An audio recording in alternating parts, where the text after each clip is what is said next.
हरे कृष्णा, राधे राधे। मकर संक्रांति की हार्दिक शुभकामनाएं। धर्मराज की कहानी मकर संक्रांति के दिन सुनने का बड़ा ही महत्व है। धर्मराज जी का व्रत मकर संक्रांति के दिन से शुरू किया जाता है। धर्मराज जी के व्रत की कथा वर्ष भर में सुनी जाती है। ये यमराज हैं, इन्हीं को धर्मराज के नाम से ही जाना जाता है। मकर संक्रांति के दिन से धर्मराज की कथा शुरू करने तक और अगली मकर संक्रांति तक सुनी जाती है। जिस घर में स्त्री या पुरुष धर्मराज की कथा को श्रद्धापूर्वक प्रतिदिन पढ़ते या सुनते हैं, वे दुखों से मुक्त हो जाते हैं। मृत्यु पश्चात उन्हें यमलोक में मार्ग में कोई कष्ट नहीं होता है। शीघ्र ही उन्हें स्वर्ग तथा मोक्ष प्राप्ति होती है। तो आज मैं आपको धर्मराज की व्रत कथा और धर्मराज जी के मकर संक्रांति के दिन क्या पुण्य क्या फल मिलता है, इसकी कहानी से यह सब सुनाऊंगी। प्राचीन काल में बब्रुवाहन नाम का एक राजा था। वह बड़ा धर्मात्मा और दयालु था। उसके राज्य में हरिदास नाम का एक ब्राह्मण था। हरिदास बड़ा तपस्वी था। उसकी पत्नी का नाम गुणवती था। वह बहुत ही सुशील और धर्मवती थी। गुणवती पतिव्रता और भगवान की बड़ी भक्त थी। गुणवती ने अपने जीवन में सभी देवी देवताओं की उपासना की। एकादशी, महाशिवरात्रि तथा जन्माष्टमी आदि सभी व्रत विधि विधान से करती थी। वह यथाशक्ति दान पुण्य भी करती थी। अतिथि सेवा से भी वह कभी विमुख नहीं हो रही थी। इस प्रकार जीवन भर वह धर्मपरायण रही। वृद्धावस्था में जब उसका देहांत हुआ, दूत उसे आदरपूर्वक धर्मराजपुर ले गए। धर्मराज जी में सुंदर सिंहासन पर धर्मराज जी भगवान विराजमान थे। उनके पास ही चित्रगुप्त जी का स्थान था। चित्रगुप्त जी मृत प्राणियों के पाप पुण्य का लेखा धर्मराज जी को सुनाया करते थे। गुणवंती भयभीत हुई, वहां नीचे मुंह करके खड़ी हो गई।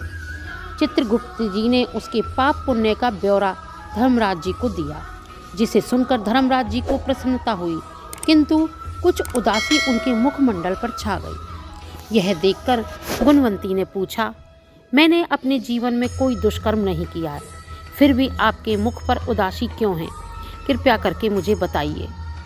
धर्मराज जी ने कहा, हे देवी, तुमने सभी देवी देवताओं को व्रत आदि से संतुष्ट किया है, लेकिन मेरे नाम से तुमने कुछ भी पूजा पाठ या दान पुण्य आदि नहीं किया है। यह सुनकर गुणवती ने धर्मराज जी से क्षमा याचना मांगी और कहा कि मैं आपकी उपासना नहीं जानती। कृपया करके मुझे वो उपाय बताइए जिससे सभी मनुष्य आपकी कृपा के पात्र बन सके। यदि मैं आपके मुख से आपके भक्ति मार्ग को सुनकर मृत्यु लोक वापस जा सकूं, तो आपको संतुष्ट करने का प्रयास अवश्य करूंगी। धर्मराज जी ने बताया, मकर संक्रांति के दिन जब सूर्य भगवान उत्तरायण में प्रवेश करते हैं, उस दिन से मेरी पूजा शुरू करनी चाहिए। पूरे 1 साल तक मेरी पूजा करें और मेरी कथा सुनें। एक दिन भी पूजा कथा छूटनी नहीं चाहिए। साथ ही धर्म के इन 10 नियमों का पालन भी करना चाहिए। धृति अर्थात धीरज रखना तथा संतुष्ट रखना चाहिए। क्षमा करना और मन को वश में रखना चाहिए। चोरी नहीं करनी चाहिए। मन से पर पुरुष या पर स्त्री से बचना चाहिए और मानसिक और शारीरिक शुद्धि करनी चाहिए। इंद्रियों को वश में रखना चाहिए। बुद्धि की पवित्रता, बुरे विचार ना करना चाहिए।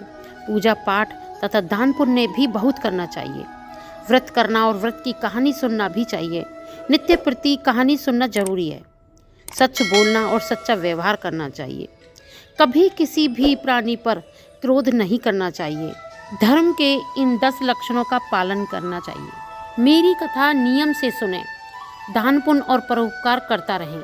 वर्ष भर बाद मकर संक्रांति आए तब इस व्रत का उद्यापन करें। अपने सामर्थ्य के अनुसार मेरी मूर्ति बनाकर विधि विधान से प्राण प्रतिष्ठा करवा के पूजा और हवन करें। साथ ही चित्रगुप्त जी की पूजा भी करें। काले तिल के लड्डू का भोग लगाएं। ब्राह्मण भोजन कराएं। बांस की टोकरी में 5 सेर अनाज दान करें। इसके अलावा गद्दा, तकिया, कंबल, चप्पल, लोटा तथा वस्त्र आदि देने चाहिए। हो सके तो गाय का दान भी करना चाहिए। धर्मराज जी की बातें सुनकर गुणवती ने विनती की, हे प्रभु, मुझे फिर से मृत्यु लोक में जाने दें, जिससे मैं आपके व्रत को करूं और इस व्रत का प्रचार भी लोगों से कर सकूं। धर्मराज जी ने इसके लिए अपनी सहमति दे दी। गुणवती वापस जीवित हो गई। उसके शरीर में जान आ गई। वह उठकर खड़ी हो गई। उसके सभी परिवारजन बड़े प्रसन्न हुए। गुणवती ने धर्मराज जी वाली सभी बातें अपने पति को बताई। उसने कहा, हम धर्मराज जी का व्रत अवश्य करेंगे तथा धर्म पालन भी करूंगी। मकर संक्रांति आने पर गुणवती और उसके पति ने धर्मराज जी के निमित्त व्रत शुरू किया। 1 वर्ष के बाद विधि विधान से इस व्रत का उद्यापन भी किया। इस व्रत के प्रभाव से उन्हें धर्मराज जी की कृपा प्राप्त हुई और उन्हें मोक्ष तथा स्वर्ग की प्राप्ति हुई। बोलो धर्मराज जी की जय।